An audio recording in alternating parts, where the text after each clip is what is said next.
أهلا أهلا. أكبر كدبة صدقناها هي إن الأكل الصحي ممل أو محرومين فيه. الأسبوع الأول من رحلة النقاء أثبتت لنا العكس، وده حصاد أسبوع كامل من المتعة والوعي. بدأنا بوصفات بسيطة بس طعمها ينافس أكبر المطاعم، لأن السر دايما في النقاء مش في التعقيد. اتعلمنا إن البروتين والخضار ممكن يتحولوا للوحة تشبعنا وتدينا طاقة نكمل بيها يومنا.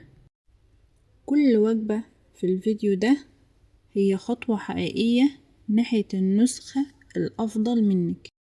حتى الحلو بقى جزء من يومنا من غير تأنيب ضمير، لأننا بنختار مكونات بتحبها جسمنا. مبروك لكل واحدة كملت الأسبوع الأول. الملف ده مرجع ليكي، احفظيه عندك عشان يسهل عليكي طريقك. افرحوا حتى لو بتغيير عادة واحدة بسيطة.